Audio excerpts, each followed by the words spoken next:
Put the smile on like. We are live and in color. It's the PPC Radio Show, hosted by Cinda Williams, co-hosted by Shelly Shell Williams.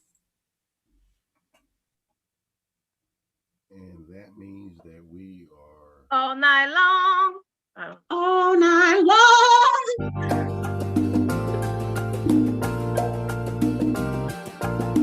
PPC, PPC, PPC, yeah.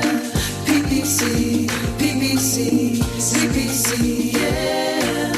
Join me so we can grow together.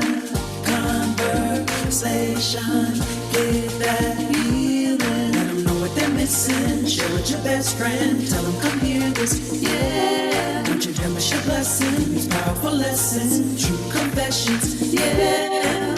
PPC, yeah. A powerful tool for you. PPC, yeah. A powerful tool for you.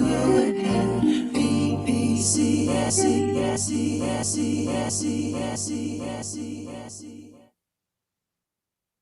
We're on. Grown Folks Radio. WGFB-FM Radio. So are you ready? How it used to be. Something for everyone. 24/7, 365. After these messages, we'll be right back. Listen, you only think you know Cinda Williams, co-host of the PPC Radio Show and the Melanated Morning Show. You've seen her in films with some. All right, everybody. All right, we are here. Welcome all those that can still hear us while the commercials run.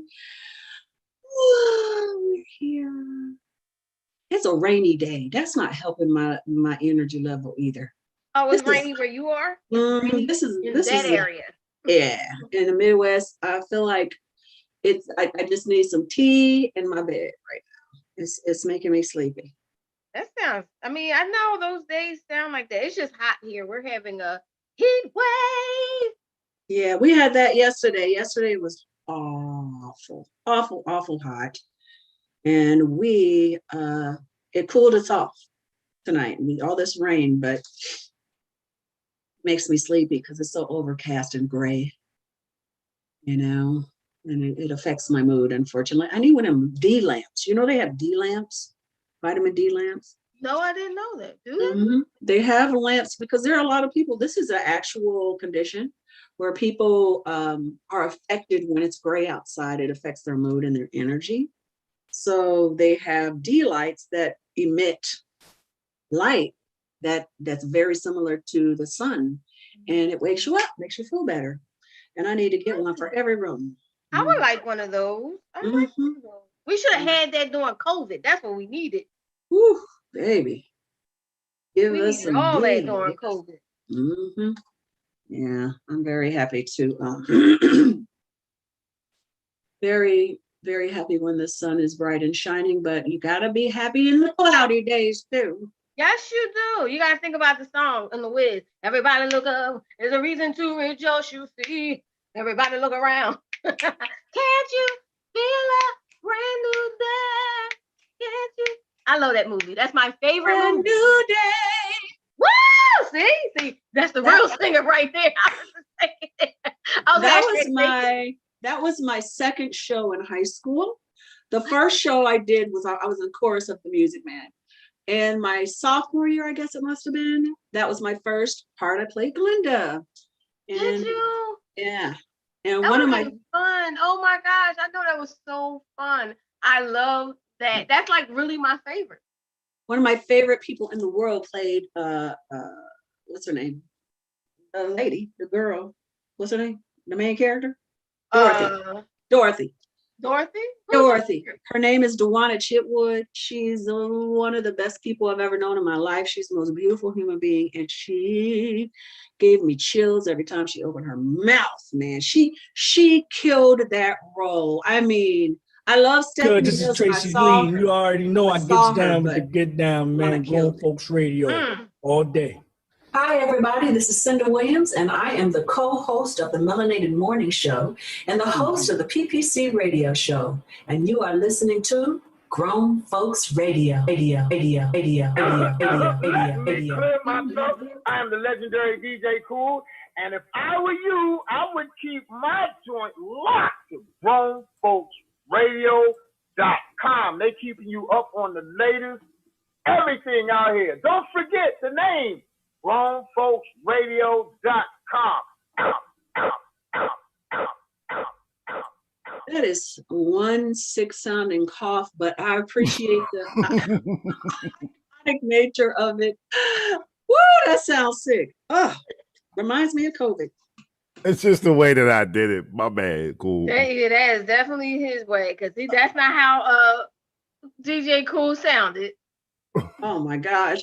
Anyway, welcome everyone. If you're just joining us, the PPC Radio Show, welcome to Shelly Shell and DJ Kid Disco. So happy to see your beautiful faces. I missed you last week. Yes. So this week we're talking about pride. Speaking of pride, I got a couple of announcements. All right. We already did the one, but I'm going to do that publicly now. Bill is about to go home. Bill Cosby. Bill Cosby. I wonder if his health will improve significantly once he gets home. I bet you it will. I bet so too. But what happened real quick, they overturned his conviction. The Pennsylvania State Supreme Court said that his Fifth Amendment was violated, so he's home. Can you explain to the good people what the Fifth Amendment is? The Fifth Amendment is people. In other words, he did not have to testify, and he was not given the option not to. Yeah, pretty much. In other words, people say all the time, I plead the Fifth. The Fifth Amendment, that it will as my constitutional right to. In other words, if I don't say nothing, you can't convict me from what I say. You know how they say everything. So basically, you use your words against you. Is it a mistrial? Is that what it is? Is it basically everything? The fact that they never gave him that chance, his whole conviction is overturned, and he can never be tried again for that. So the point is, you still, whether he did or didn't do it, that hasn't been proven. They're just saying, hey, it was a mistrial and it's done. Yep. That part. Let me clear my throat. That's number one.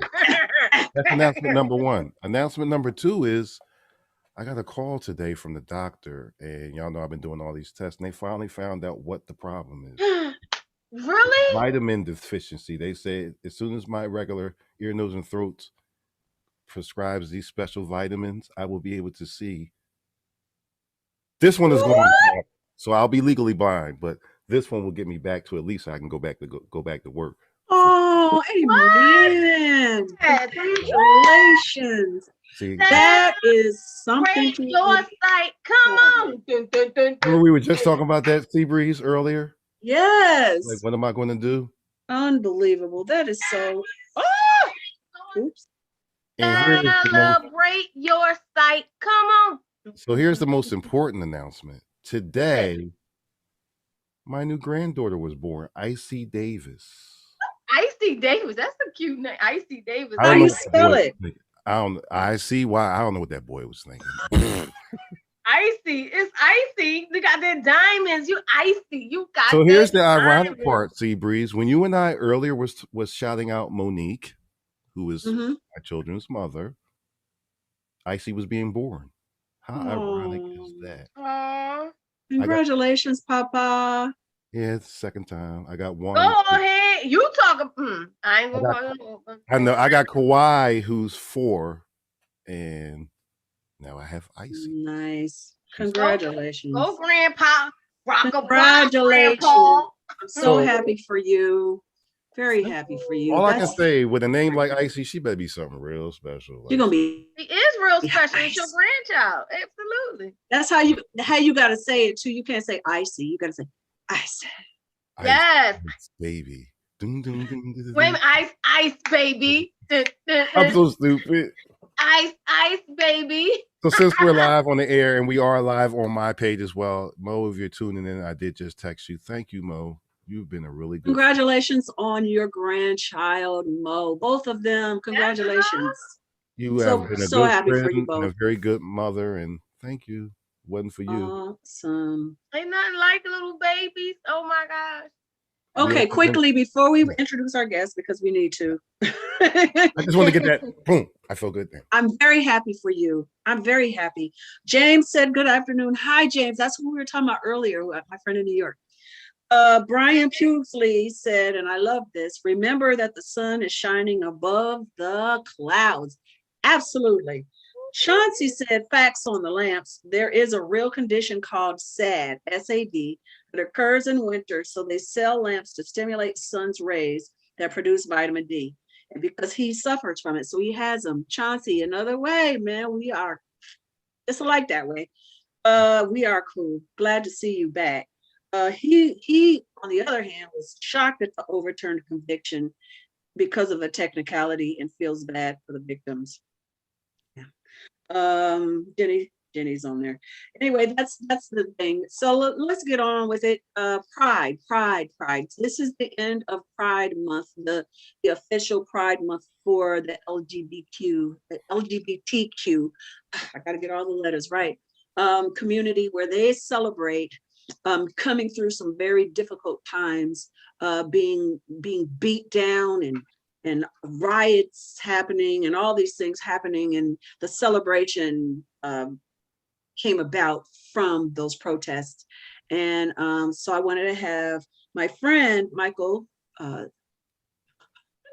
almost called him Swinson, my friend Michael Swinford. We went to college together.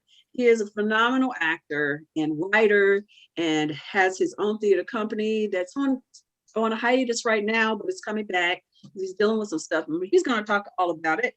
So can we bring on Michael Swinford? Coming to the stage right here on the PPC Radio Show is Michael Swinford.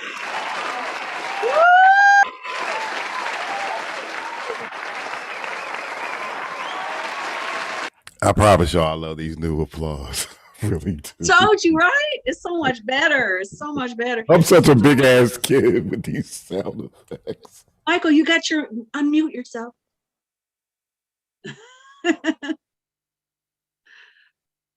There you go. I didn't touch anything. Yeah, it automatically turns off. Thank you so much for coming on the PPC Radio Show, and thank you for being a lifelong friend. Almost, it's been over 30 years. And also listening to the show, supporting us. You've been so cool. So I was like, Michael needs to come on. Michael needs to come on to tell his story. I'm happy to be here. Well, tell us about yourself, Michael. Let's get in. Let's dive right in. Tell everybody where you're from, how you began, all of that stuff. All right. I grew up in Chesterfield, Indiana, which is outside of Muncie. So it's a tiny little town. It looks like Mayberry, but now it has a meth problem, so not really like Mayberry anymore. But you know, it was a very safe place to grow up, and it's almost stereotypical. You know, I grew up, my mom was homecoming queen and a cheerleader. My dad was a motorcycle riding football player from another high school, and then they had 3 kids, and I'm the oldest. And my dad was very adamant about me finding something to do in high school and stuff, and like a sport. Well, I suck at sports, really bad. And but I was a good swimmer. I actually was state champion one year. But Highland High School in Anderson, where I went, had a really great drama department. And I used to have to read out loud from kindergarten on because I was so expressive when I read. And I thought, well, I'm going to try this. Mm-hmm. And I got cast in my very first show in high school, and that was it. I mean, I was hooked from then on, and kind of decided it's really the only thing I like. You know, it's the only thing that I feel it. And you know, my parents, they didn't know what to do with it. They they were supportive, but it was nothing they were familiar with. So they kind of let me do my own thing. And then my parents started splitting up, or they split up for a couple years. So I was kind of on my own, and ended up doing the Indianapolis Shakespeare Festival when I was 16 or 17. And that meant driving back and forth to Indianapolis every day. But it opened my eyes. I mean, these were professional actors. I'd never worked with professional actors before. And yeah, and it kind of snowballed from there. And I kept doing it, finished at Ball State and did very well at Ball State. I am so grateful for that. The teachers that you and I had, Cinda, Beth and Judy, and a lot of them were just, I still use stuff they taught me. But, so I did that. And then, I don't know, I think it was my sophomore year at Ball State, I decided, you know what, I don't know if it's college is a thing for me. And I went to Florida on a vacation and was looking at a newspaper when you used to see audition notices in newspapers that you hold.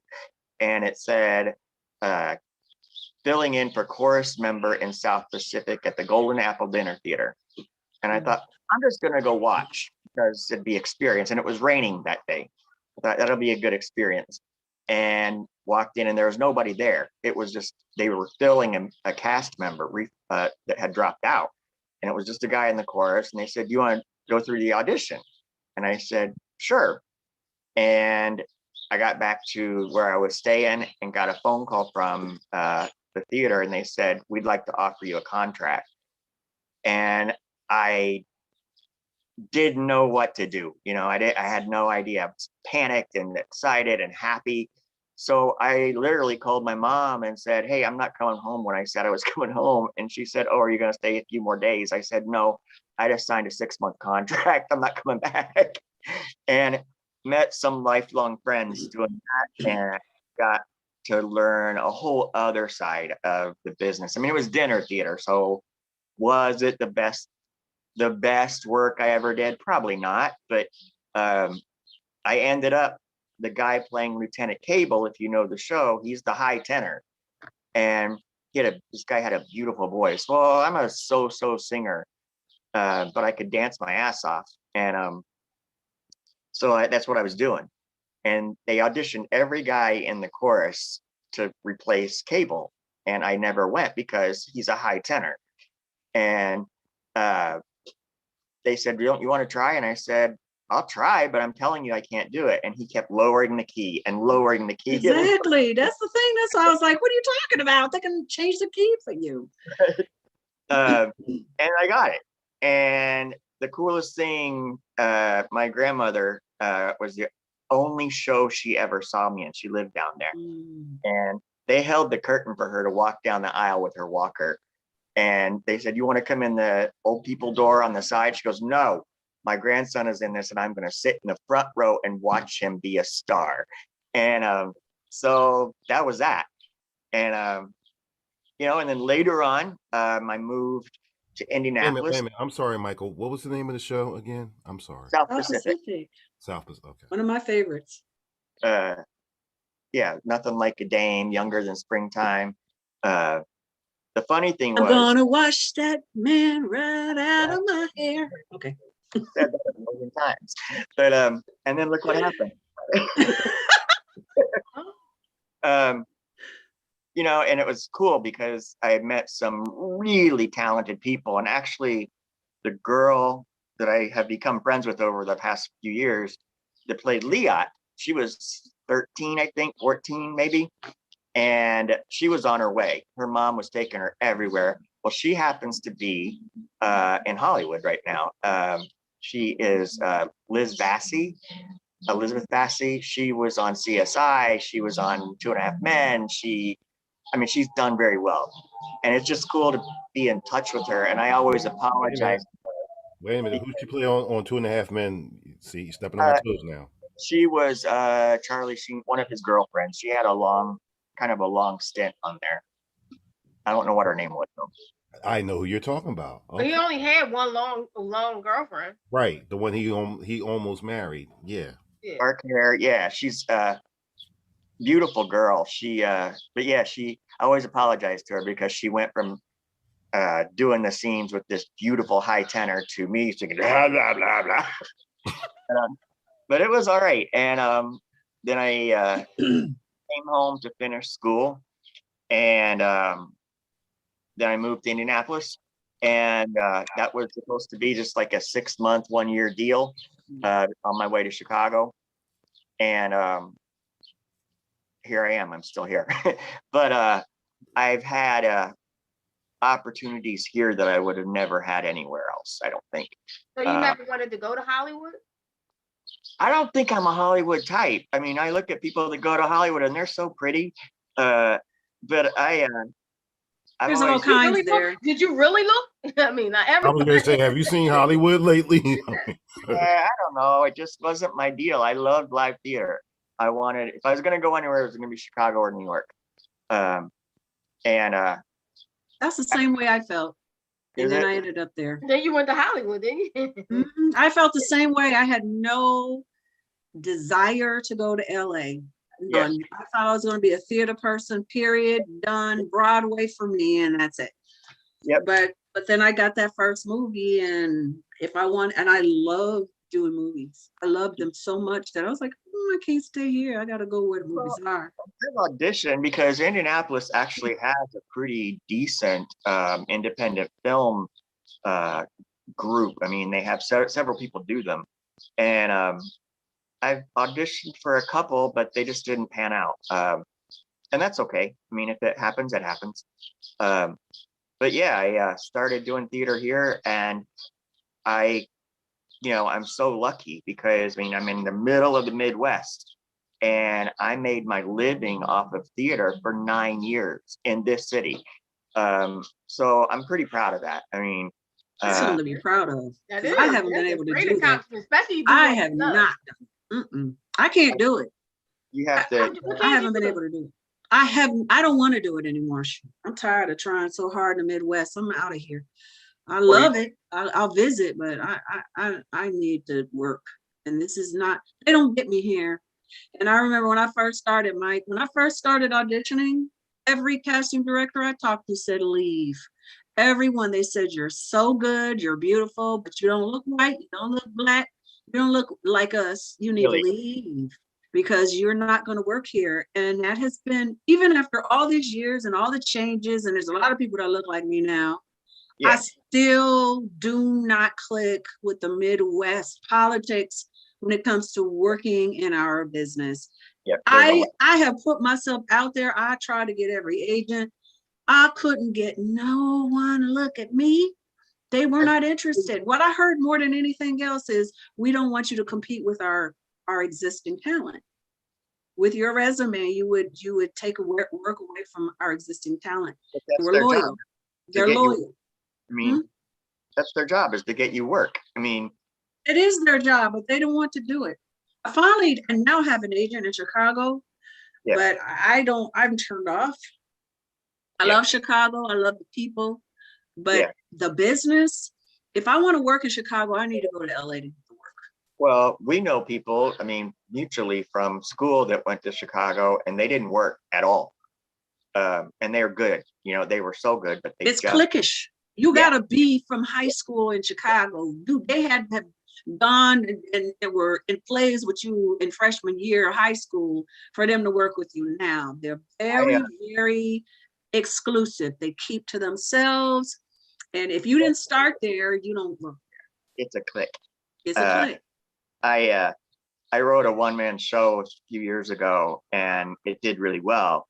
And I performed it for a year off and on, and ended up on my 50th birthday to a sold-out house in Chicago. So I'm real proud of that. But Congratulations. there was one newspaper, it was like a big gay newspaper, and I thought, he's gonna love this show. He came there to review it that night and gave me the worst review I've ever gotten in my whole life. And I was like, oh, I mean, I didn't, that was one person, you know how reviews are, but it's like, well, screw this, I'm not doing it. And I said, you know what? And I don't know what it was. I talked to other people and nobody liked him. So maybe I touched a nerve he didn't want to talk about or something. I don't know. But yeah, and that kind of prompted me, because it's funny in Indianapolis, I started out doing all the boy next doors because I was younger, the brothers, the boyfriend, and all that stuff. Well, I kind of aged out of that, and they're not very interesting roles. So I got cast. I quit doing theater for about 2 years, 3 years. I said I'm done. I was worn out, and took time off. And I saw an audition notice for the play Bent by Martin Sherman, and I did that at Ball State too with Todd. And I thought, you know what? That's a beautiful script. It's an actor's script. I mean, it's blood and guts. And I said, I want to do that before I'm too old. And I got the lead. And then it sold out like crazy. And then I got cast in several other things like right after that. And they were all LGBT shows, every one of them. And got a nickname as Indianapolis's gay actor. And I'm like, I do other things too. However, I wasn't getting cast. And so I just rolled with it. And, you know, it was an adjustment to own that. It's hard, isn't it? It's hard when you get stuck. Yeah. You get stuck. Believe me, I know. I mean, I was the pretty girl ingenue, not very smart in almost every movie for the longest time. And then I became a lesbian actress. You know, even though I'm not a lesbian, I did 8 movies in a row playing a lesbian woman because I had got a nice fan base in the gay community. But I'm like, my agents kept calling me. I was like, no more. I can't do this right now. I gotta wait. Give me another 5-10 movies before I do another lesbian role, because I don't want to just be a lesbian character, because yes, there are many women that are lesbians, but I'm not, first of all. And I want to be everything. So I understand what you're talking about. You can get stuck. So did you get cast as the gay actor because of the character, or because because the main reason more than anything is because I had a huge fan base in the gay community. I did this show called The Tales of the City. And Tales of the City was my first gay girl role. And almost everybody, obviously not everybody, but almost anybody in the gay community saw that. Saw that miniseries. I saw that. That was you? Yes, that was me. Oh my God. You know what? I haven't done one in about 2 weeks, Seabreeze. I got to give myself one on that one. I have to. Oh my God. Like that show and those books are legendary. I mean, if you're going to do something, that's I'm sorry, it was late. It was definitely late. I did not know that was you. I just had on dark skin makeup because that was the character. Damn, no. Seriously, Mike over there cracking up because I used to watch this show. You were didn't you play the model girlfriend? Mm-hmm. You were a high fashion model. Yeah. So because of that series, I became known in the gay community. And then I did this movie called Relax, It's Just Sex. And that was a very controversial sexual film, obviously, by the title, right? Yeah. And I had people, I would do, you know, when the movie was out, people were saying, you're gay. It's like, no, I'm not gay. Oh. You are too real. Real. I was like, no, I'm freaking great actress. That's what I am. I'm not gay. You know what I'm saying? I can act. Well, isn't that funny? Because even in this little town that I'm in, along with getting all those roles, like about 1993, 4 around there, a lot of the theaters, not like Indiana Repertory Theater, they didn't, but like smaller ones that paid, started doing gay shows that had nudity in them.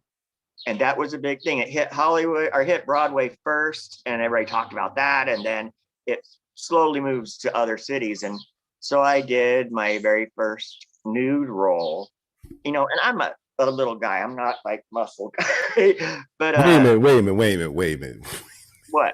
What? I'm still stuck. They forget the gay part. They had nude scenes on Broadway. Oh yeah. Sure. I mean, yeah, that's been known. No, I really didn't know that. That's why I'm shocked. That's why I'm sitting here with my mouth like. Yeah, and not just gay stuff. I mean, Heterosexual, any kind of sexuality. Well, not any kind of sexuality. That's going too far. But yeah, nudity. I mean, go all Okay, the so way. here's my next question. When's the next straight when's the next straight naked I'm show? sure there's something on Broadway right now, dear. Oh, I'm gonna book the ticket. Wait a minute, they naked? The musical Hair. Is I she mean, naked? But Michael, so when you go all out for these parts, and did you go out for them specifically because they were gay roles, or is that the lifestyle you live, or was it just, hey, it's a role and I'm doing it? it was a good role. Yeah, and that's one thing that is very important to me. No matter what I'm doing, I'm not somebody. I know a lot of people that will work in whatever show for free, community theater, professional, but they just go back to back to back to back.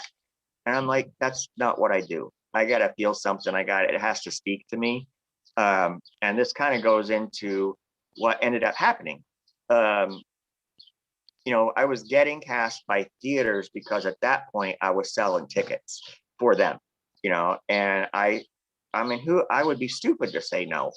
And I thought, well, hell, if people want to spend $35 to see me buck naked for 5 seconds, let them. I don't care. But hopefully there's a better part, there's a bigger role. I mean, it's deeper than just one scene.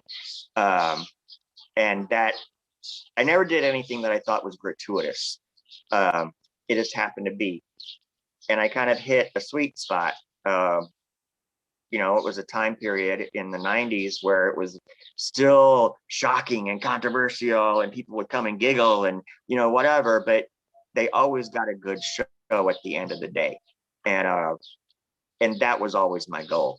I'm a good actor, and I don't want to waste my time just being silly and naked. I mean, I do that in my shower, but it's So Michael, we need to take a break. Please keep these thoughts in mind. So when we come back from our break, we can continue this very interesting conversation because we have so much in common. Yeah, I was gonna say.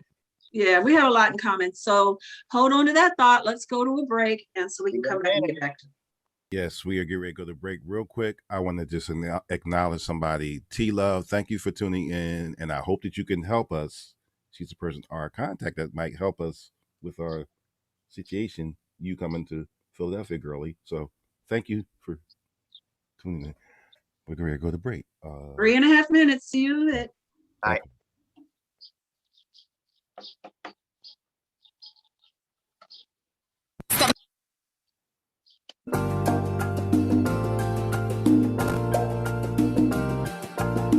PPC, PPC, PPC, yeah.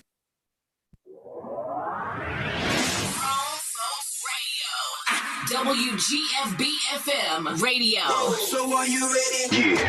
How it used to be. Something for everyone. 24/7, 365.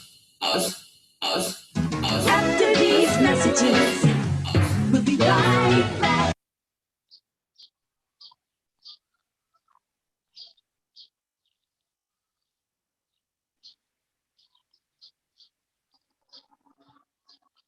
All right, thank you. We are still here. While the commercials are running, we're still here. And thank y'all Yes. for watching.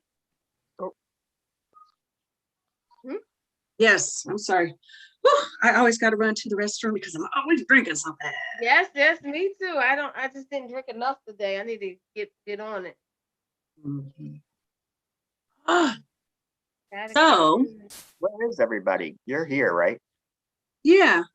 And then where's everybody else at? Philadelphia. Philadelphia. Is Philadelphia. it hot there in Philadelphia? Like it is Yes, here? it's hot right now. Yeah. It's been Cool miserable off here. on the weekend. It was 90 some degrees yesterday. Yeah, it was It was 98. Yeah, It was and then 98 degrees. a storm. Horrible. Yeah. But thankfully, it's now cooled off with this rain. I got this patio and it has, I always feel like I'm in a Tennessee Williams play because it's got a metal roof, there's a ceiling fan, and I live out here. I mean, I'm always out here. And it kind of makes you feel, you forget how humid it is because the fan's blowing right on you. Mm-hmm. Must be nice. That's your chill spot. It's my chill spot. And I ride out here and watch the lightning bugs and all kinds of stuff. My I dog hear the birds. I heard the birds. I was like, okay, them birds just singing and twerking and twerking. That's why I love it here, and I really wish I could stay. I mean, maybe one day I'll be blessed enough to be able to buy my house on my lake here, you know. Yeah. But I gotta work. It's just not happening here. I'm not gonna name the company out loud, although if I was a different person, I would. I have an agent here who I worked for 6 months ago. And 2 months ago, they got my money. Yeah. I just got it yesterday, my check, yesterday. And they took $25 out of it extra because they had to reissue the check because they sent it to the wrong address. So they charged me. That's bullshit. I'm done. I'm not doing anything else for them. I'm out. If I want to work, I gotta leave here. I gotta leave. Agency. Hmm? Had they been around for a while? That's here you were talking Yeah, about. you know who it is. Yep. You know who it is. Yep. There's a new one downtown called Talent Fusion. WGFB-FM radio. So are you ready? Yeah. How it used to be. Something for everyone. 24/7, 365. Yo, what's good? This is Tracy Lee, and you already know I gets down with the get down, man. Grown Folks Radio all day. Hi, everybody. This is Cinda Williams, and I am the co-host of the Melanated Morning Show and the host of the PPC Radio Show. And you are listening to Grown Folks Radio. Let me clear my throat. I am the legendary DJ Cool, and if I were you, I would keep my joint locked to GrownFolksRadio.com. They keeping you up on the latest everything out here. Don't forget the name, GrownFolksRadio.com. Okay, first of all, I admit that I screwed up before. I'm trying to play it off. I actually liked that. I thought you did it on it. purpose. That's funny. If you had kept your mouth shut, we would have been like, because I was going to talk to you about it. I was going to say, I love that. Okay. Yep, a little snippet in and out of breaks. I like it too. I like that. Okay, well, see how you come up stuff. Again, can I shout out one more person who just tuned in and they tuned in late? I'm sorry. Again, Monique, to you and your husband, Greg, y'all have been really good friends. And I got a grandbaby. Thank you, Mo. You've been such a good mother. Thank you. Hi, puppy. Look who's this. This is Alice. Hi, Alice. Alice. Aww. What up, Alice? What's up, Alice? Should I play the intro a little bit? No. It's too late now. Now he just wanted. But on the next break, okay? On the next break. I messed that up. Okay, let's get back to talking. All right. So before we bring Jenny in at the top of the hour after our next break, I want her to have this whole thing. So let's talk about pride. Okay. Because if you listen to my podcast, which some people did, some people didn't, then you heard how I was getting into not just pride as in the LGBTQ pride, but all people, loving and believing in themselves, and all those people that have been displaced and put down, that find the love in themselves and the pride in themselves. I think it is so important. Yeah. So, Michael, first question, just direct. Are you gay? Am I what? Are you gay? Oh yeah, yeah. Okay, I didn't know. I hinted around it early. He just wasn't Yeah. answering. I was like, all right, he's not answering this question. No, yeah. I was just minding my business. No, I was like, is this the lifestyle you're living, or is it just the part? I'm like, he's just not going to answer this. See, it went right over my head. It did. It really did. I'm like, Yeah, I mean, I didn't say I was very smart. I thought you were, but I was never going to make an assumption. So, okay. Here's what I think about that. And it's So different. before, let me ask my question first. So Okay. when did you know that you were gay, and how did you find yourself on the road to Pride? Before Pride, how did you find that for yourself? I don't think, and a lot of guys will say this, and I haven't heard it so much from women, but from guys. There was never really a time that I didn't know. I mean, I'm talking about when I was a little kid. I mean, I had girlfriends. I had a girlfriend all through high school. When I moved to Florida briefly, I started dating this girl out of the blue. But as soon as she got a job on a cruise ship, that was over. So I don't know, I mean, I guess now they have all these other terms, non-binary and all this stuff that, I'll be honest, some of it I don't even understand. But so I'm not going to say, I mean, right now at this point in my life, I will say yes, 100% I am a gay man. But I do not limit the opportunity. I think if I fall in love with somebody, then I fall in love with somebody. I don't care. And, that may never present itself to me ever again. And that's okay too. But yeah, so I live as a gay man. My family knows, my friends know. Yeah, does that answer the question? That answered part of it. So the next question was this whole loving yourself exactly as you are. Did you have to go through that, or did you have acceptance right away? How that worked? Well, maybe you can relate to this a little bit too. When you're young and people think you're cute or whatever, and you're just trying to fit in, I got into some bad situations because I thought that's what the grown-ups did, and that's what they were accepting me. And I mean, I was raped at 13 by a guy I was doing the musical Pippin with. Oh my gosh. He owned a big flower shop in Anderson, and I had to go do the show. And I remember thinking, well, at least, because it was horrible. It was awful. And I remember thinking, well, at least I'm going to be with that crowd now. That's what was in my head. And I think that I lived that kind of went into my whole psyche and personality for years and years and years and years. I mean, I'm not going to lie, when I was in my 20s and probably early 30s, I mean, there wasn't anybody that I didn't sleep with, and I think that has something to do with what happened to me early on. So I did some real deep soul searching and thought, I don't think I like myself, because I was being successful on stage, but in my personal life, there was nothing. And, I always kind of joked, it's like, if I had been married all those times, I mean, nobody has anything on me. I mean, there was like 8 or 9 long-term relationships, right? And I kind of had to sit down and figure out, like, why is this happening? What am I doing? And, I don't know that I had that figured out, but with the whole thing, this revelation that I had, it's like, I gotta love myself before anybody can love me, period.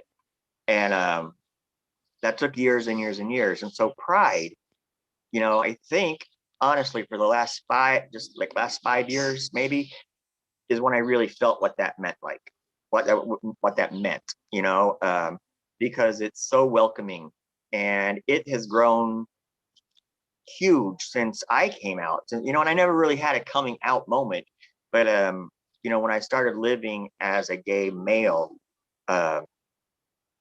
Pride was like literally 5 guys on the back of a pickup truck in drag and a banner, and that was it. And now it's huge. I mean, they block off the streets, and you do. I mean, and maybe because I'm older too, I can sit back a little bit and say, look at this, look. And I would like to think somehow in some little tiny way, maybe I had part of that, with the shows that I have chosen to do with the company that I run. So, and there's a lot of layers to it, that's not like. So what I'm hearing real quick, Michael, that you're old school gay. Yeah, I would say that. I mean, if you were really going to put it in you're Tales of the City gay. Yeah, how about that? Yeah. Tales of the City gay. Except for you're not that old. And that's you're not that old, but you're Tales of the City gay. I'm on my way to being 58. So that's kind of old. That's not old. We're not gonna say old. That's right. I'm so gosh, this is a whole other subject too. I mean, the things about coming out is very different now. Most of the high schools have programs for that, and they have groups for that. And some of these kids, my best friend Maria, her former son, a year ago said, I think I'm a woman. And so he now I mean, can you imagine? I mean, I did have the conversation with my dad, but he was okay with it. But can you imagine? I can't imagine being a 16, 15, 14-year-old kid and saying, hey, Mom, I think I'm a woman. That's bigger than being gay. I think that's a whole new world. And it's so amazing that that's okay now. I mean, I would have never, ever, ever thought that would happen in my lifetime. Go ahead. So do you think that going through what you went through, being raped, you don't think that aided in being gay? Maybe you might have been confused before. You don't think that added to it, or because you said you weren't sure? I don't know. I do always. That's a good question, because I don't think about it. I'm just me now, so I don't sit and analyze right about everything. It's just who I am. But I think about what would have happened. What would have happened. But I'm really happy. And I've been happy for. Isn't that what gay is? Being happy? No. That's how it got the title gay, because gay used to mean happy. Light on your feet, dancing, and that's how it became that term. Can I ask an industry question, Michael? Yeah. And Cinda. When there are movies that have explicit gay roles, and I mean the sexual explicit, like on Empire, for example, with Jesse. Does the other person have to be gay? Because I'm sorry, there's just certain lines that I'm not willing to cross. No, I've done. I'm trying to think. Maybe 15, 20 plays where I played a gay man, and most of them I was with somebody else, and half of the time they were straight guys. So, does that answers the question? Explicit. Go back to Will Smith. Right. When he played, was that 6 Degrees of Separation? Yeah, he wouldn't do the. He wouldn't do the scene. Anyway, I don't know. Anyway, no, you don't have to be gay and play gay. I played gay 8 times. No. I don't mean be gay and play gay. I'm talking about once you get to the sexual explicit part. I did sexually. Watch Relax, it's just sex. So have I, yeah. People believed that I was really experiencing what was happening with Lori Petty. People believed that. It wasn't. First of all. But that means you had to kiss a girl. Did you like it? No. See, the problem with me, now you screwed up me watching that movie because of who we are to each other. Ew, I don't want to see you kissing a woman or man or nobody. Why would you say ill? Then that means you're saying that it's ill. Why are you I'm saying ill. No. You can't even watch Mo Better Blues anymore because I can't watch Mo Better Blues. He's little brother, so he feels grossed out. I get so grossed out when her boobies are shown. I don't want to see that. Her boobies. He said when her boobies are show. Oh my gosh. That was 30 years ago. I don't care. I don't. Your boobies. My boobies don't look like that anymore. You haven't seen my boobies now. What do they look like? Hey man, those They look like that and a whole lot more. Okay. But people, that's why I said when I did relax, so many women, gay women, thought I was gay because they didn't believe that I could be that realistic and the chemistry seemed that real and me not be gay. But I am just a good actor. I literally, when I go into a role, if I'm supposed to be in love with that person, I imagine that they are who I am in love with at the moment. Yep. That's how I try every day of my life, Seabreeze, with being with you, not to have an a-hole moment, but I have to have one right now. How do you prepare for that type of role, to do that type of? I'm sorry, I really need to know. Well, I'm sure there's a whole bunch of other little. I mean, I'm sure Michael can have better information because he's done it live. I've never done it live and wouldn't. Okay, but I can tell you what I do. First of all, people don't understand that making movies is very technical. It is not organic at all. It is not realistic at all. That's why I couldn't do theater, because theater, it is very real. Okay, because two people on a stage, everybody's watching. Whereas with movies, cut. Every so on stage is basically like a Janet Jackson. You got 10 crew members sitting there all up in your face.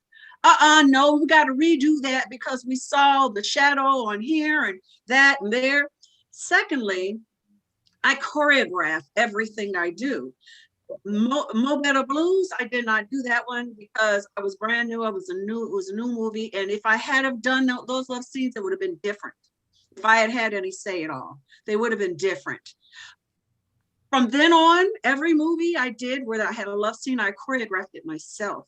The directors would let me, because most of the time I was working with people that had never done a love scene and they were afraid. I just read about this. They hire I think they're called intimacy directors. Wait a minute, what?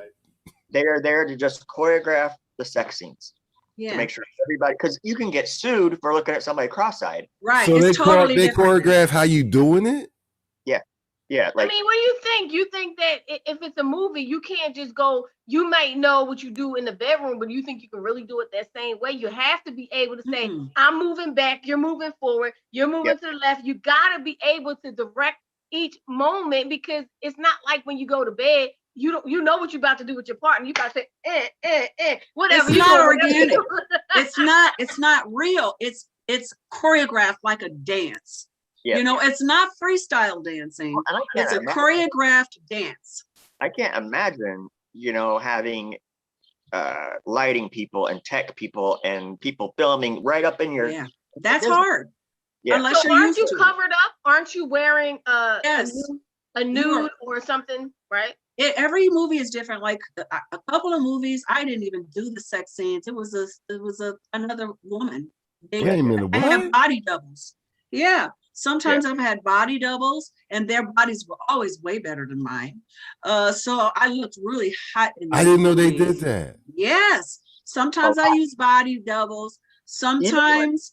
Even on posters. The poster for Pretty Woman, Julia Roberts and Richard Gere, and she's got her back to him.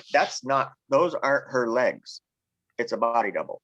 I just found that out 2 days ago. I was blown away. It's like, what was wrong? What was wrong with her? I like that. That was, never mind. That movie is so controversial. But my point is, if there is nothing sexy about sex in movies, unless now I have heard stories. Yeah, I have heard stories that are not hearsay. They're from the horse's mouth, say, where they're actually having sex. And something, and they shoot it. I saw a post on YouTube like that. They put 3 or 4 cameras, and they just have sex, and they shoot it. Yeah, they actually had the top 10. Some people have won Academy Awards for that. Yeah, they have the top 10 list of people that actually really had sex in the movie. Yep. I saw that same YouTube thing. You know what I'm talking? And I ain't gonna lie, Seabreeze, I was looking for you. I better not see her name on this goddamn list. I'm gonna tell y'all a story. One time, I had a love scene with a guy who had never done a love scene before.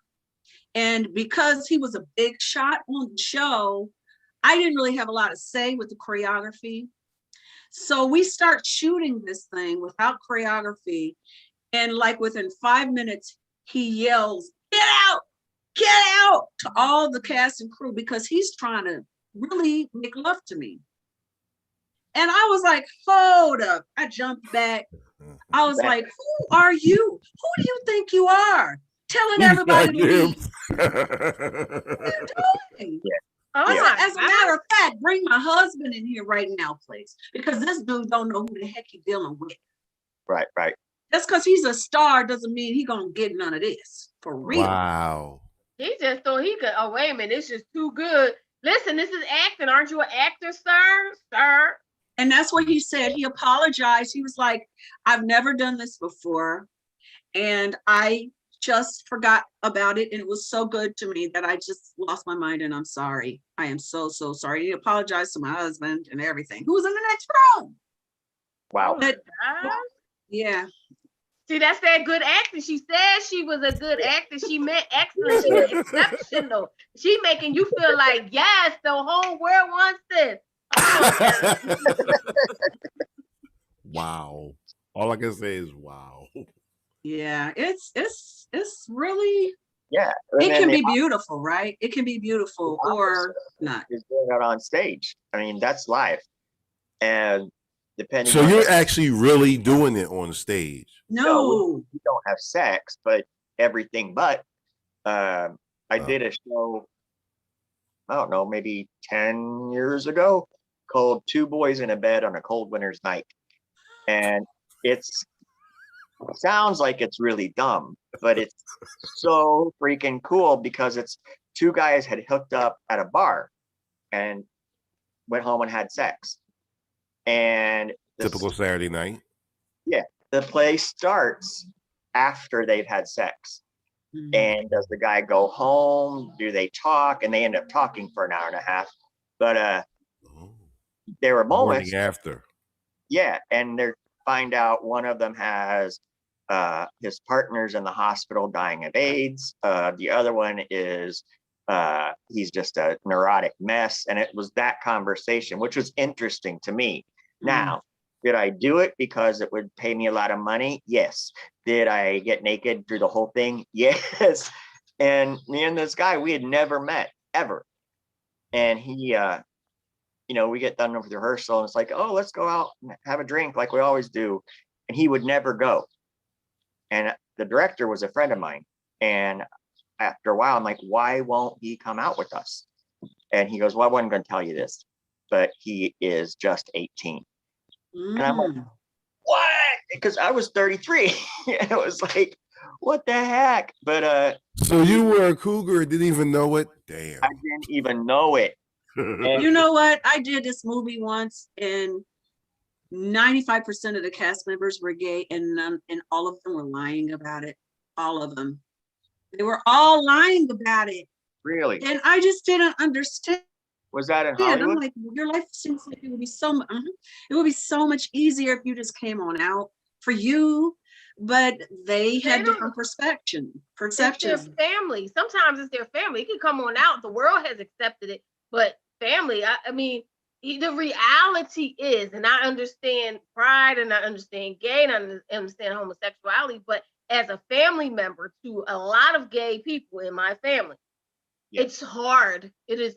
Sometimes it's the hardest thing to you looking at it and you're saying I love you and you're thinking your life is different, your life will change, you won't have children or you won't this. You're thinking about all the things, the possibilities that you want this family member to have.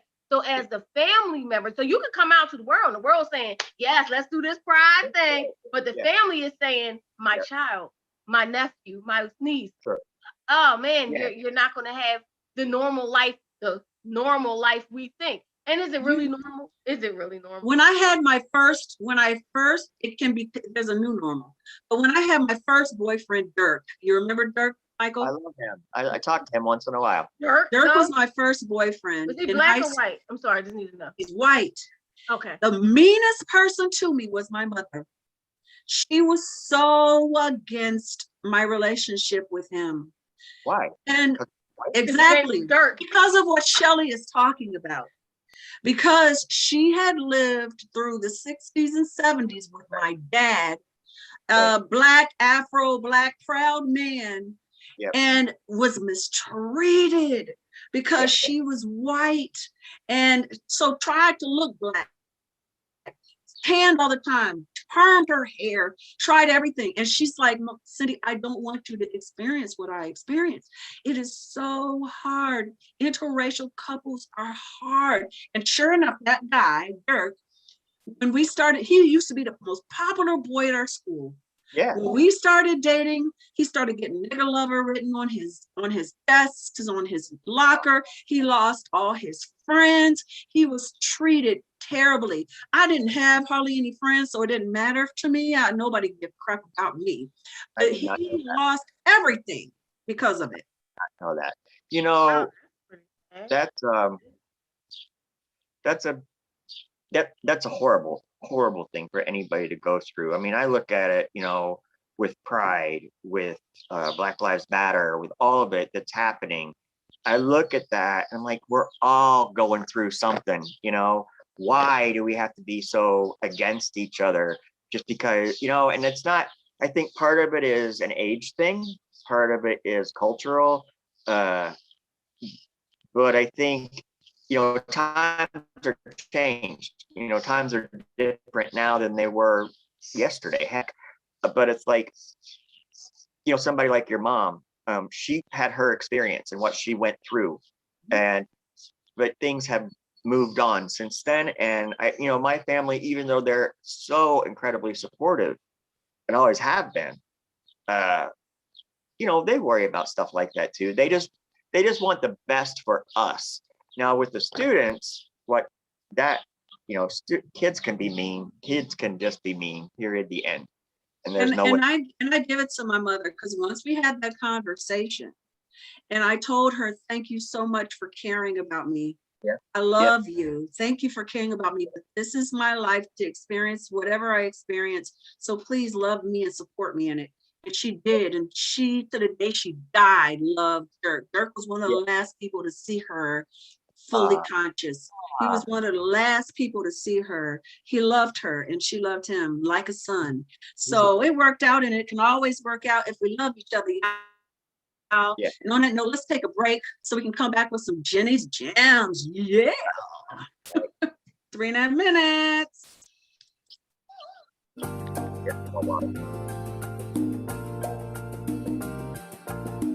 PPC, PPC, PPC, yeah.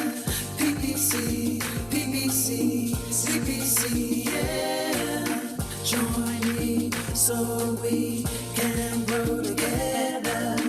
Conversation, get that healing. Let them know what they're missing. Share with your best friend. Tell them come hear this, yeah. Don't you dare miss your blessings. Powerful lessons, true confessions, yeah. PPC, yeah. A powerful tool for you. PPC, yeah. A powerful tool for you. PPC,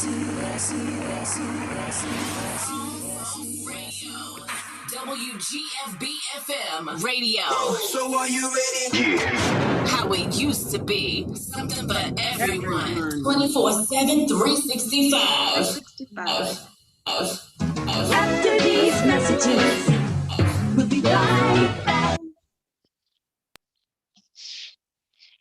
All right, we are still on Facebook.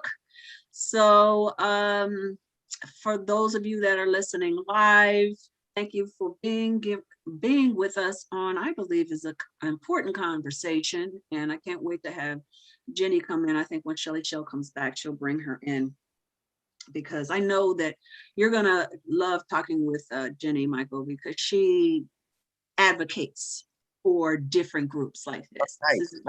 She's an art therapist, and she'll tell more about herself. She's brilliant. She's brilliant. Yeah. So Sophia She- went to the Pride Parade, and Yeah. she said it was some of the most fun she has ever had. Yep, She had yep. a blast, and I'm so jealous. I'm like, I've never been. You never been? She was supposed to send me pictures of her outfit because her friends, her group had decided to really be risque and have fun with it. You know what I Yeah. mean? And we were looking for outfits for her last week and we just couldn't find anything. So I told her to send me some video and some pictures, but she still hasn't. I'm gonna have to reach out and say what's I up. go to those things. I'm gonna take all these pictures, and then you get to having so much fun. It's like, oh, Yeah. yeah. Yeah, she never sends me pictures. I have to beg her. I have to nag her, be a mama. How is school going for her? Oh my gosh, she is loving it. She's done well every semester.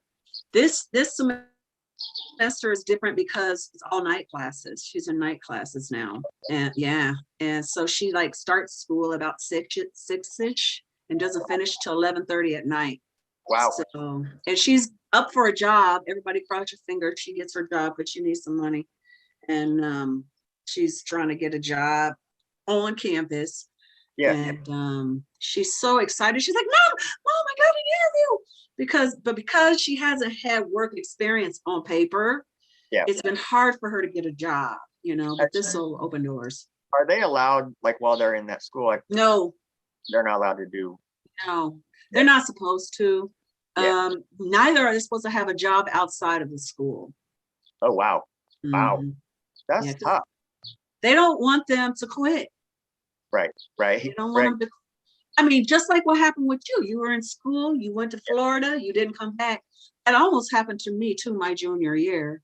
I Did got it? a job. I got a job and my sophomore, I think it was my sophomore year, I was working as a singer, cocktail waitress, and I wanted to quit school. I was like, I'm making a lot of money doing this. I could be making this money now. Why the heck am I in school? Yep. And my voice teacher was like, because you came here for more than just an education. You also came here because you're the first Oh, person. what's in your good? This family is to Tracy graduate. Lee, and you already know I gets down with the get down, man. Grown Folks Radio all day. Hi, everybody. This is Cinda Williams, and I am the co-host of the Melanated Morning Show and the host of the PPC Radio Show. And you are listening to Grown Folks Radio. It's the PPC Radio Show. Clear myself. I am the legendary DJ Cool. And if I were you, I would keep my joint locked to GrownFolksRadio.com. They keeping you up on the latest everything out here. Don't forget the name, GrownFolksRadio.com. It's the PPC Radio Show. Hosted by Cinda Williams. Co-hosted by Shelly Shell Williams. All right. Welcome back, everyone. If you're just joining us, we have been joined by Michael Swinford, who is an old friend of mine who has had an amazingly fun life. Living his passion. He has lived his passion.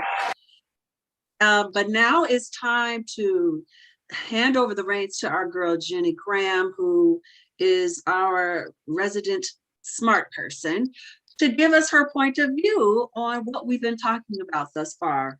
Everybody, Jenny Graham. Did you say resident smart person? Yeah, right? I was like, what? What? Are you not smart? I mean, thank you.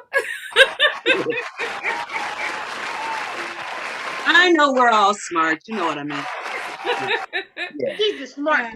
Never mind, the resident dumbass. Wait a minute. Actually, Well, Oh God. You know what? when it's been started, like we're supposed to talk about self-love and pride, y'all. pride. no, I know I'm smart. I just like you. I think you're smart, super smart. So Thank you. give us your smart words, girl. Thank you. So hey folks, Jenny Graham here. So yes, I was listening. I always like take my little notes so I can like hit my points and stuff. Because I was listening from the beginning about like the typecasting, basically is like what y'all were talking about, and And it just really made me think about like stereotyping, you know, how it's similar where you get somebody's projecting something onto you and that is all they can see. And therefore they lose the ability to actually see who you are as a person or what you are capable of, your assets and all of the wonderful things about who you are. So it really made me think about that. And also like just from the perspective that oftentimes, you know, as human beings, we do have a natural tendency. We want to like understand stuff. We want to organize things. And that includes people. So there's like a default about stereotyping is like people are trying to like understand because it's a ineffective way of trying to connect with people. Because it's like, I want to understand a person so I can connect with them. But when we do that through a lens of stereotype, we will miss the mark because we're not actually seeing the person. We're thinking of all the things, the information that we've collected from society or from other people's perspectives or opinions or from one single experience that we then generalize onto an entire group of people. Yep. You know, we lose the ability to actually build authentic connections. You know, but it's really rooted in the desire to connect, which is like an interesting catch-22 to be in. And I think, you know, it can be challenging because we have that innate desire to connect and we feel like we have to understand, you know, that's also like a survival skill for most of us. Cause like almost all of us have been through some type of trauma experience. And so like, there is sometimes this layer of like control, like we want to be in control. We want to feel informed. We want to feel comfortable. We want to feel confident. And, you know, in doing so, we can lose the ability to just like be present with people and observe and receive who the person actually is versus deciding who the person is or trying to create who we think the person is or who we think the person should be, right? So it also made me think about something I like to share with folks, especially folks who have marginalized identities, like no matter what those marginalized identities are, is that a lot of times these stereotype projections we're labeled in certain ways and we get tokenized. Because I thought about that when y'all were talking about typecasting, is like how you get tokenized to like do a certain role. I often get the like, well, she speaks well. We're gonna throw her out there. I have decided that speaking well is no longer a microaggression to me because I do speak well. But you know, what I find is really important, like in those moments when we are in a situation where we very well may be tokenized or that people have like made an assumption about who we are, is to really focus on where is your what is called like locus of control. Am I focused on what the external environment is saying about me or projecting onto me, or am I more focused on why I am here? And so that's been something that even personally has helped me in certain situations where I have been tokenized, and I know like they put me up here to be the face of this situation because I'm young, I'm Black, and I'm a female.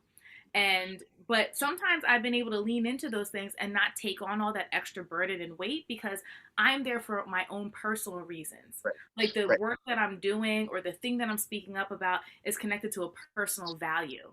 So when we're in situations, because we do have choices, right? You know, and you all talked about that too.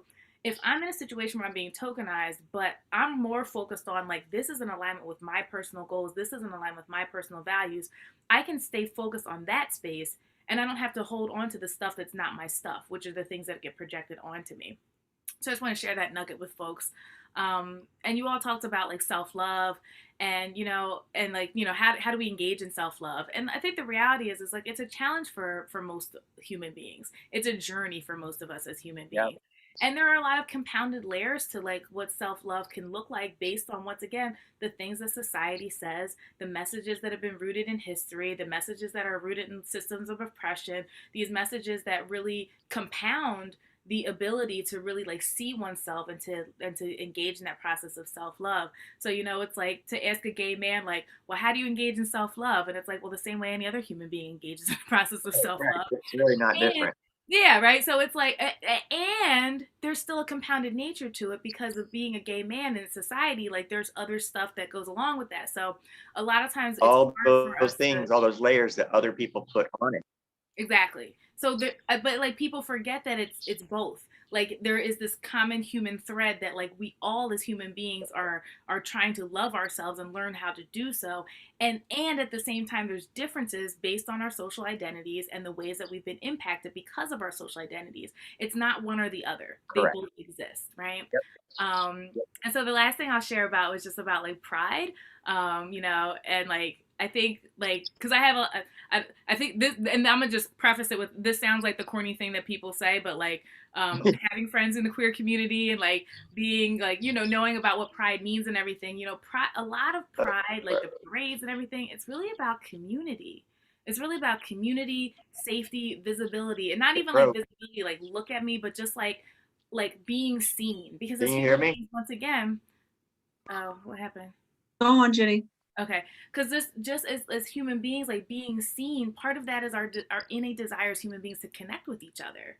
And so for me, I think about and I relate to like how like Pride is really about building community, because you know when you're going through an experience, and even when it comes to like business, like we're here in community because we're creative people, right? So that is a community, and we need that support, because as we know, people who are not creative people, they don't think like we do. They think we're weird. We are weird, but you know what I mean? Like, so we need community. That's so important. Oh, I am such a weirdo.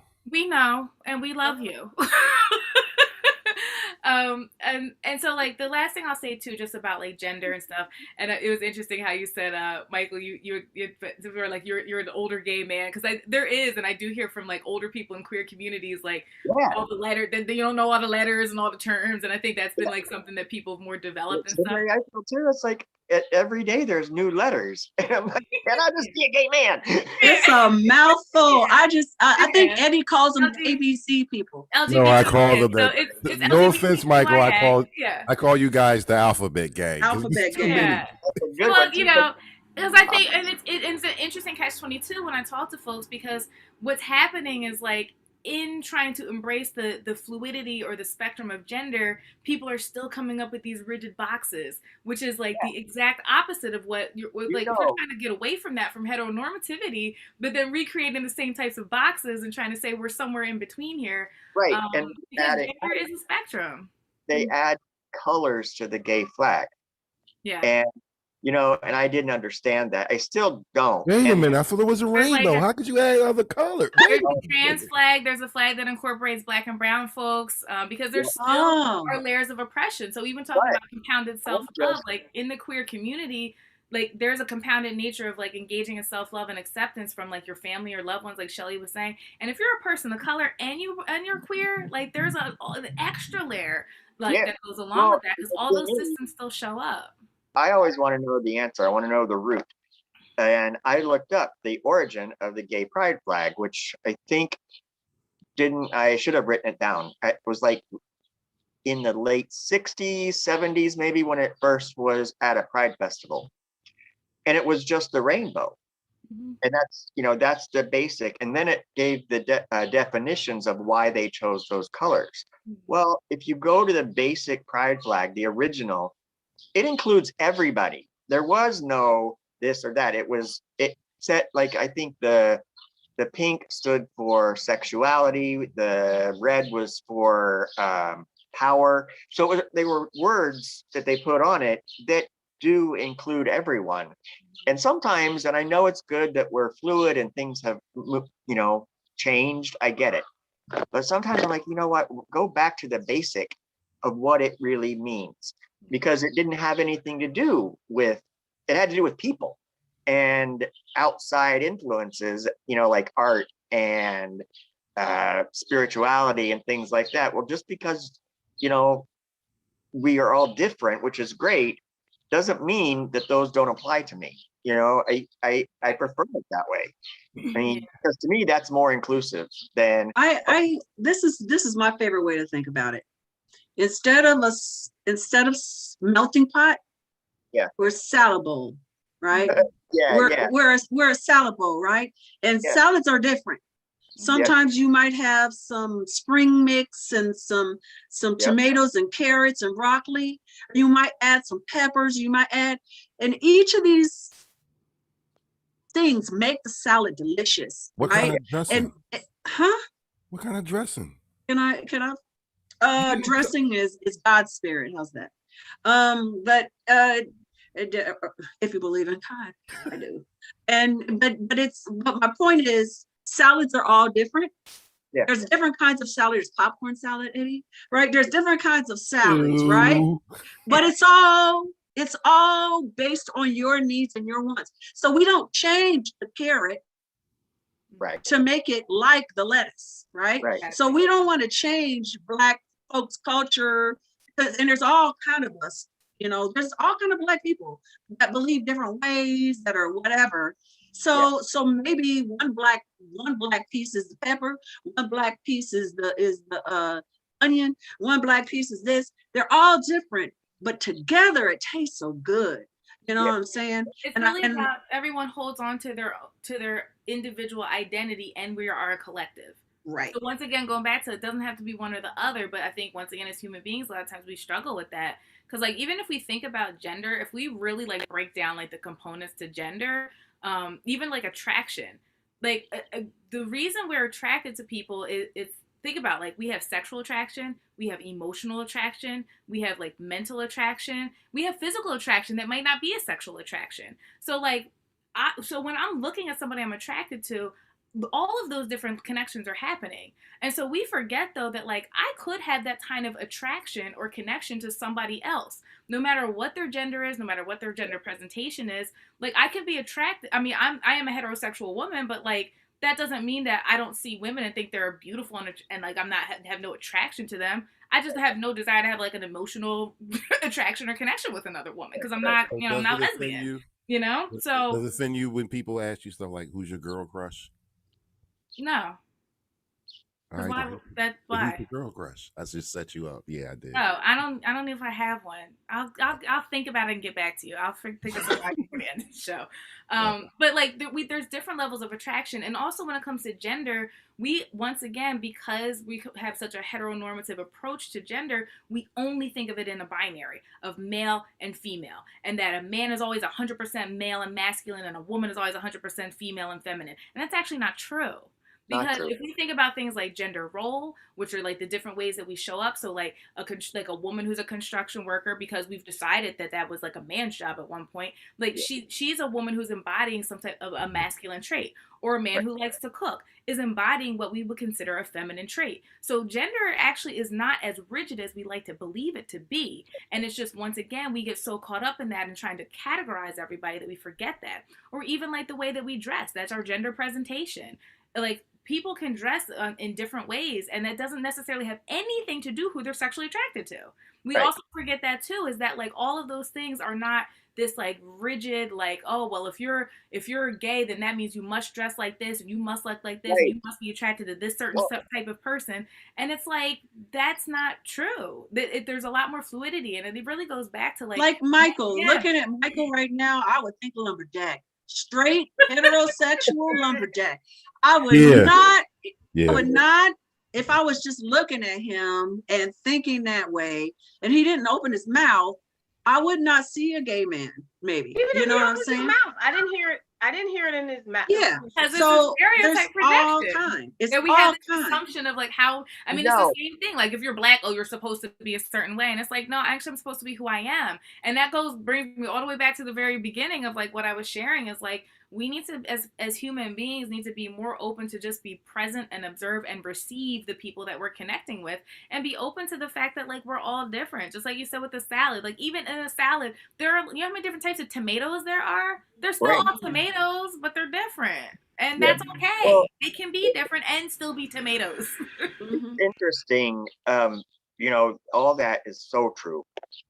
But I see, and you know, I'm old enough now, I don't give about it, but you know, it still happens. You even within the LGBT community, especially with guys, it can be incredibly cliquish. There are your muscle group, you know, muscle guys. There's like the computer nerds. There's tramps. There's the leather community. There's this community, that community, and it's so confusing. And if you want to be in a group, you got to look like that. Can I ask a question, Michael? Yeah. I have a curious question. In the gay community, what about the because I know there has to be, because it's just genetics. What about the white supremacists who are in the gay community? How you know, do you guys deal with it? I fortunately have never run into that. However, there are groups, you know, that, and in lack of a better word, are just redneck, you know, and they may be gay, but that doesn't make them necessarily a nice person. that's another part of it too, just Racism still exists. Like, because you're all about freedom and you're all about this, and we're supposed to all love it, but there are people doesn't mean I want to hang out with them, and there's some bad people in every group. Mm-hmm. Yeah. I'm just saying, talk about your Every group. oxymorons. That's the super oxymoron to be. Yeah. Oh yeah. Or I don't know what everybody's calling it. But if you think about it, it's a layer of an attempt of power when you have an oppressed identity. So it's like if you're a white man and you're racist and you're gay, like being racist makes you feel empowered, even though you're gay, you have felt disempowered or oppressed in your life. About those people, I mean, honestly, I want to say, what happened to you in your childhood that made you this way? Because and there's a huge group all over the country called Log Cabin Republicans, and it's gay men who are Republican, which, whatever, I don't want to get into that, but that's so absurd to me. I mean, how could these gay men, and they did support Trump, and he was against everybody. I bet you Mitch McConnell is their leader. Bad co-host, bad. Okay, can I say this though on that note? And this is the Cindy that Eddie gets frustrated with. Even in that, we gotta love that piece of tomato. You know what I'm saying? Even that Republican gay that we don't shoot. You don't understand Republican gays. I don't understand Trumpian blacks. I don't get them. I don't understand them. I understand saving your money and protecting your money. I get that. I understand that part of it. But he was so out in your face, hate you. I don't understand it. And so many black people voted for him the last time. But in spite of that, they are still a pepper. You know what I'm saying? They are still, and the point is, even though I don't understand them, love them, accept them. The depth don't of agree pain and cognitive dissonance that a person must experience, I like that has to be torment. Like because there's just so much that just does not align. Like I couldn't imagine like living in a situation like that where everything about who I am. I lock my bombs up. Can I give her one? I lock my bombs up because if you do it right now, this second. Oh, well, never mind. Okay, it's too late. You gotta be paying such You gotta have your finger on the button, ready to go. You gotta have your bomb finger ready. Right, you got your bomb. I mean, but thinking of that, Jenny. I mean, how can anybody that's below the poverty line vote for Trump? Anybody, any color, anybody. We were talking about that, Seabreeze. Where how could you, when you came home from that insurrection and came home to the empty table, how did you feel? Because your food stamps were still cut off and your unemployment was still cut off. How did you feel? Yeah, I don't understand it. I mean, I think like for instance, this is just an example. A poor person that's a racist, they identify more with their feelings about color than they do about the money. They just identify. I would actually say like it's got to be challenging to live in poverty and be white in this country when you're given messages that you should be winning in life and you're not. Mm-hmm. So that's like that's like a perfect breeding ground for like racist ideologies or like this may sound really bad, but I try to think of a different way. But lack of education, lack of experience. There are people that live in my neighborhood right around me. They were born and raised here and they will never leave here. So they don't have the experience of meeting other people and meeting other cultures or other ideas. And this is the right way because my daddy said it was right. And this is the way his daddy said it. And, it's sad to me. It's very sad to me. It's true. Because if you're not around different types of people, where are you getting your information from? It's probably TV and social media. And as we know, those are not the best representations of anybody, typically. Right. And it's so easy to latch on to a news story. Oh, listen, he said this, and he's yelling, and he's powerful. Look at all those people. So I'm going to believe that.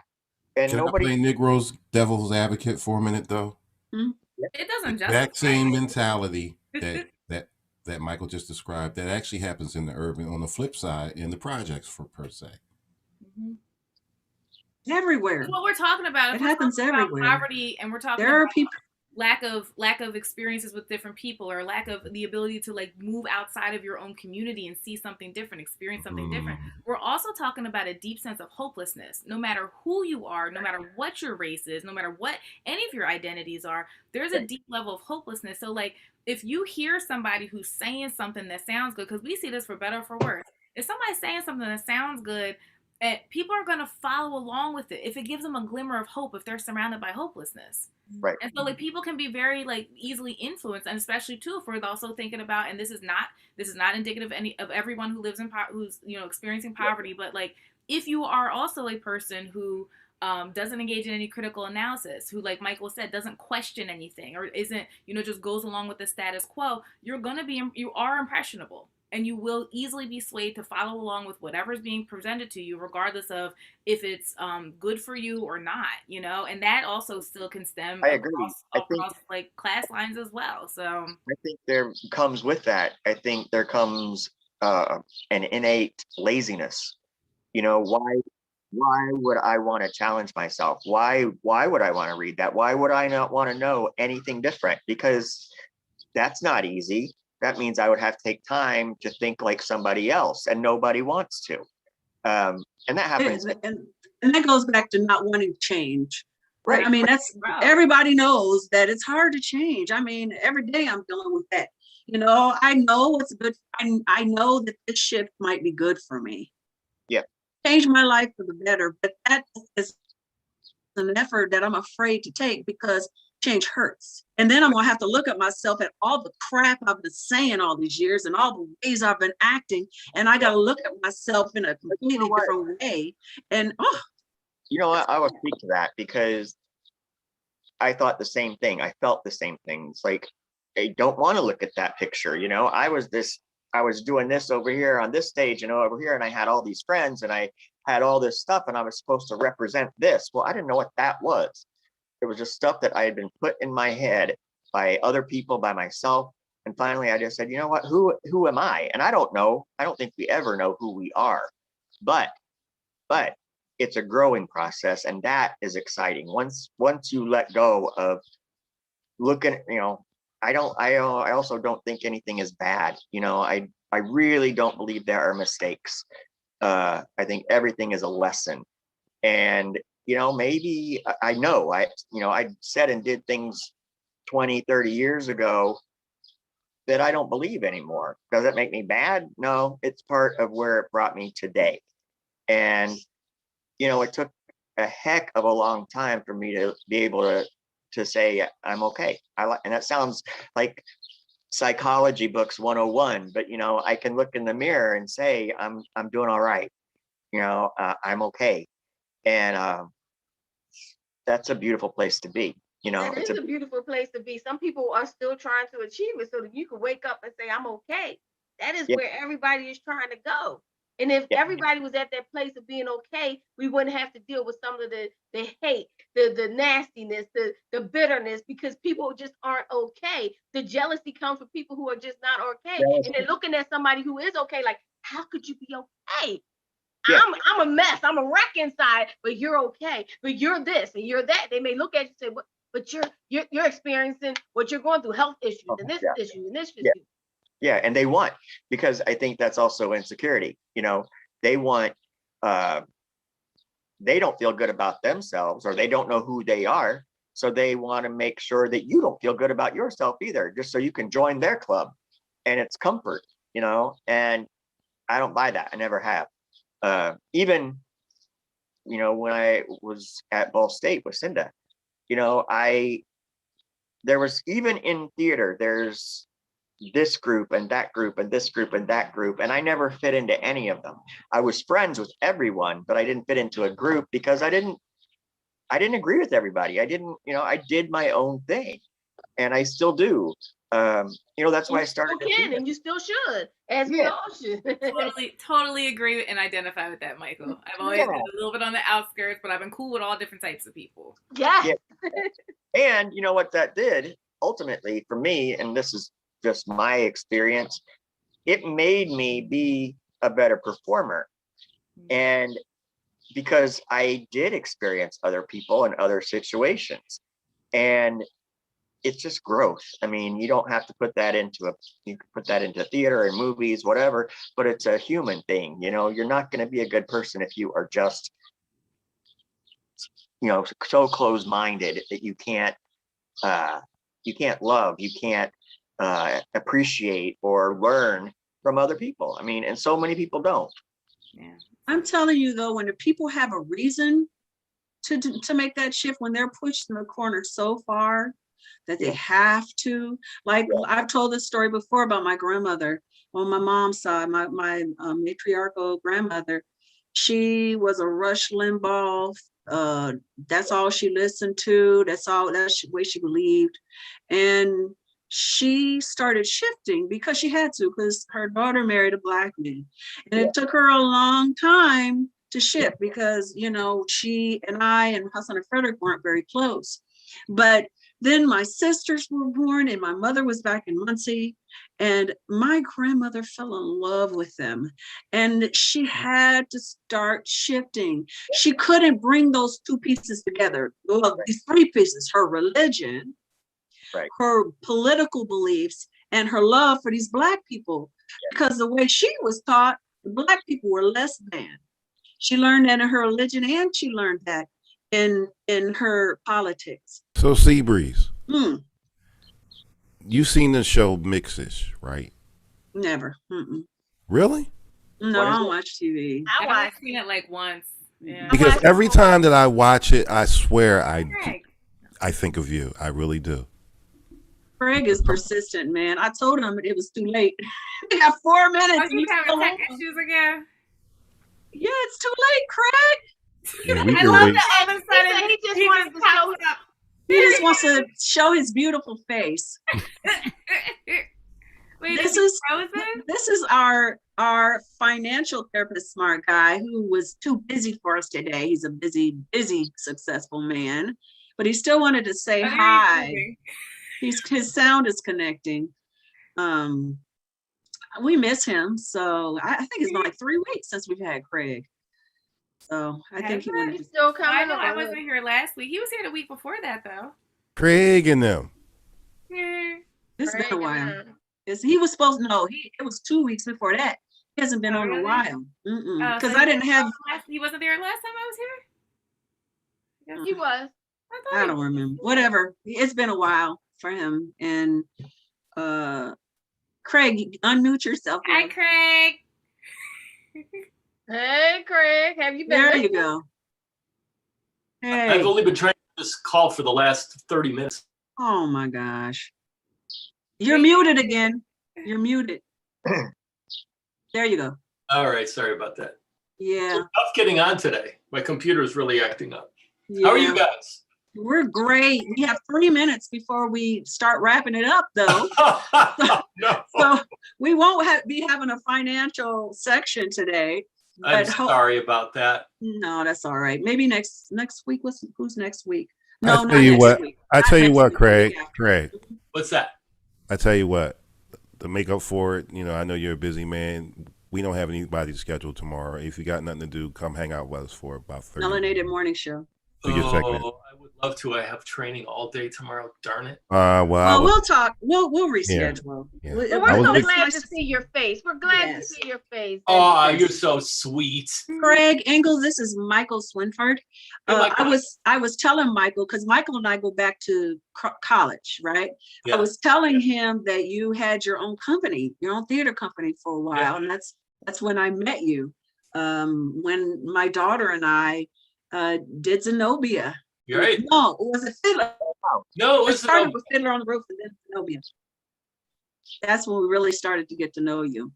Yeah. So all your listeners out there, just keep track of your goals and just realize you gotta plan for a rainy day. Financial planning is what I do, but financial planning isn't about planning for good times. It's about planning for bad times. And that if you keep that in mind all the time when you're handling your money, you're going to be okay. So I just say that. All right. Well, school, just keep an eye out for our flyers. typically when he's on there, he's going to be on here. So probably not next week, but maybe the week after we'll have him on. And I'm very excited about that. So it's time to start wrapping it up. Craig, if you don't mind going on the chat and putting in your information for anybody that has any questions about financial concerns, this man is the man, Craig Engel. Michael Swinford, how can people reach you? Excuse me, I'm on Facebook, and it's just Michael Swinford. Excuse me. And I have my theater company is called Be Out Loud Theater, and it has its own page on there, and I communicate mostly through that. I have a pretty big Instagram presence, but yeah, those are the main ones. And I'm going to say this on Michael's behalf. Michael is looking for a team, and he's looking for donors, money, honey. Okay, because he's taking a little bit of a break right now, but we're going to figure out some ways to raise money, because what he's doing is very, very important for this part of the country. Well, COVID knocked down everything. Right. And right around that time, I had brought on a business partner who was not a good choice. We'll say that. I'll leave it at that. I ended up losing a lot of money because of this one person. And so I have to reinvent and especially with COVID happening and everything shut down, it's like, in a way, it's kind of okay. I always look for the lesson or the brighter thing. And the lesson is it gave me time to be still and to rework in my head what I really want to do and where I would like to see things go. So that's been a blessing. Michael, I really believe, I think I'm gonna let you know when Craig is coming on again. You need to listen to what he has to say, because I think he can help you. And he works in Indiana too, right, Craig? You're okay. So I think you guys should talk. My wheels are turning already. So yeah, I was like, oh. What's your Instagram, Michael? Is it Misha? Misha, 1962. You want to put that in the chat? Yeah, put that in the chat, and also put it on Facebook, Michael. Okay, go in and put it on all your information on Facebook. All right, Miss Jenny Graham, what you got coming up? Okay. Hey y'all. So I don't have anything specific coming up, but I think I'll just clearly say who I am and what I do, because I feel like I don't often say that when I'm here. So my name is Jenny Graham. I'm a life empowerment coach and I'm an art therapist, and I'm the CEO of Trauma Free University.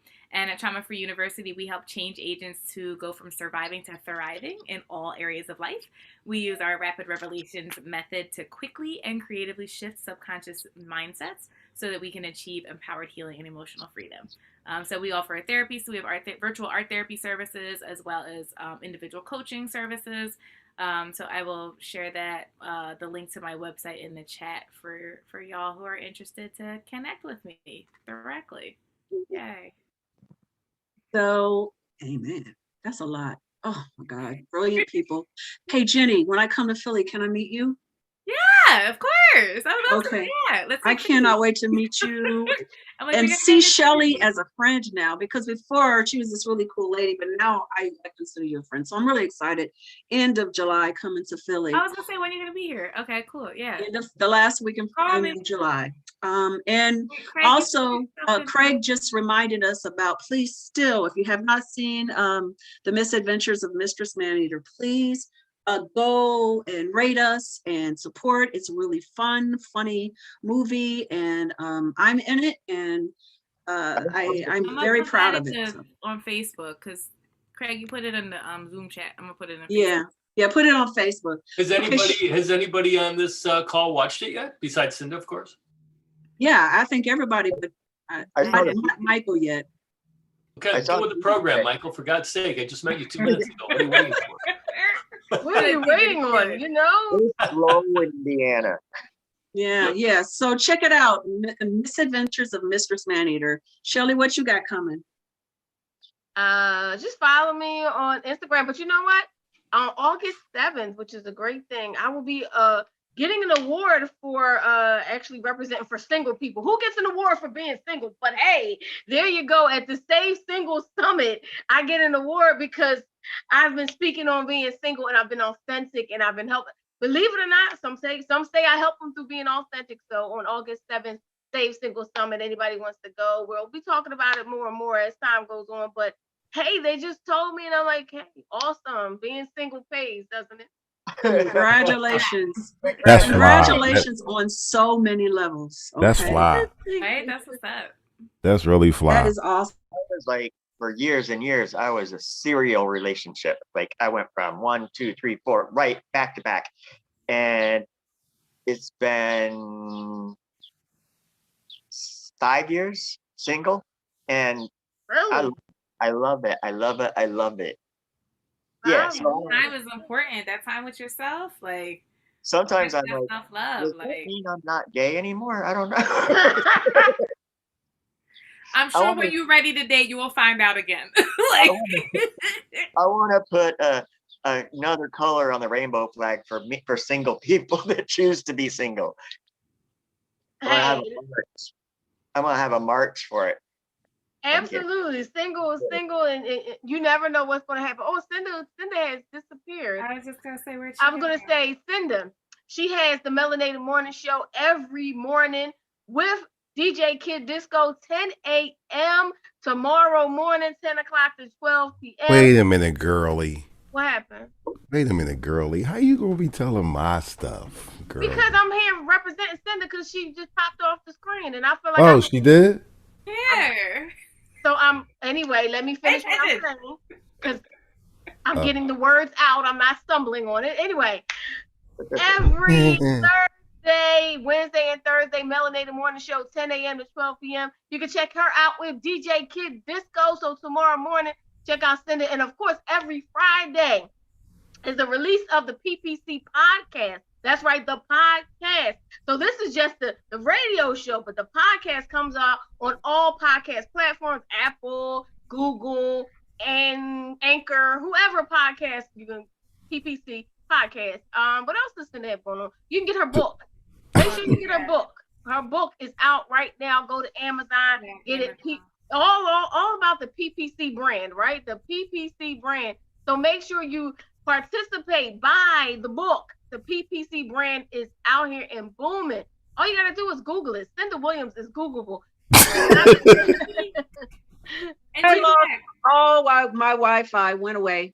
She did your whole joint for you. Did she talk about the podcast on Friday? Yes, she did. The show, the book. On Summer?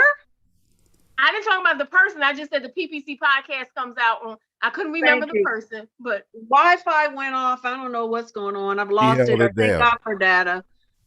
Anyway, yes, Summer Hill 7, please. That's going to be a really great podcast, and also for the first time, we're going to do a video version of the conversation. Nice. And when I say that you're going to be bad, listen, Seabreeze, just tell them real quick what you seen this morning.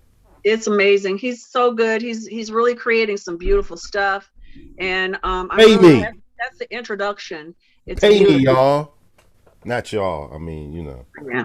He's so loud and everything. He's so oh my gosh. He's just the real dude. He's like, listen. But we're gonna continue next week on conversations about maybe Craig would like to come on that, but we're Summer Hill 7 has Poemedy. Poemedy is his thing. He's an actor. He's a bunch of things. He started off as a lawyer and became an actor and now created this whole thing called Poemedy, which is amazing. And I can't wait to hear more from him. So maybe Craig, you'll come on again next week. All right. And hopefully real quick tomorrow, if I can make it happen, we're going to have a special guest tomorrow on the Melanated Morning Show, Brianna. You think Jenny is a bowl of sunshine? This girl here, just I would love to get them in the same room and just go. I was gonna say, is she in Philly?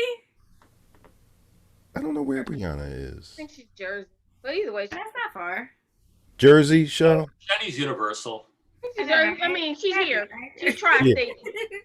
Yeah, however it goes, she's here, and I'll work that out. Like anything that has to do with like people, connections, and food. Let's do it. Oh, well, she should have been there for the chicken. What was it? Chicken cheating and chitlins. Chicken cheating and chitlins show. So many Well, thoughts. I'm hoping that when we do the live show, Eddie, Yes. that we can have Shelly there if Shelly's in town, and Monica and We're going to do all I mean, this more than likely, together. I'm going to be and setting up. Jenny.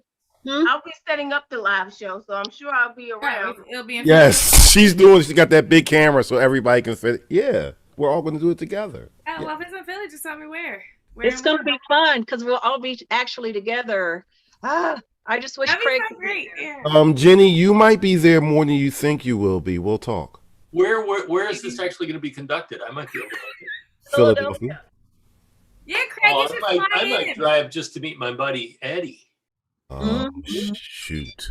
Because where are you again, Craig? You're where? I'm in Indiana I'm in Crown Point, Indiana. Okay. It's a Just fly drive. in. I'm like 10 minutes from the airport. I'll come get you. Okay. Are you 10 minutes from the airport? Yeah. So am I. Wait, where? I'm gonna text. So you. is Eddie. We're all 10 minutes. All of us are 10 minutes from the airport. She has never called me Eddie in 12 years. I don't know why I called you Eddie. I She has not. She literally. You're not uptown? Kid Disco, you're not uptown? I'm born and raised uptown. Yeah, but No, he's 10 minutes from the airport. now I'm in Now I'm in Delco. Oh. Because I've been married. I'm like right around. No, hold. Don't get it twisted. I'm uptown for life, baby. Okay. Don't- I'm like right around the corner from the wildlife refuge. Oh my goodness, I'm right up the street. There you go. We're in the same area. We're right right Okay. now. I'm mad that we've known each other all this time and never put that together. Sounds like you guys need to break bread and soon. Apparently, right? Yeah, we're right around the corner from each other. Seriously. Oh my gosh, that's so funny. I'll text you to yeah. Yeah. So let's do this last 10 minutes of, I don't know if Cinda is stuck or not. Are you there? No, She's I'm on my phone. My Wi-Fi went down, so I had to get on data. Got So you. I'm All on my right, phone. y'all. Well, Cinda. Thank you, Michael. Thank you, Thank Jenny. Thank you, Craig. Thank you, Shelly. Thank you, DJ Kid Disco. Love you guys. Let's You get guys some are music. all- Thanks, everybody. Okay, You're bye all- everybody. You're all fantastic. I'm very honored. Thank you. Music. Oh, my bad. Yeah, right. Oh, you're supposed to have your button finger ready. What are you doing in the black? What are you doing in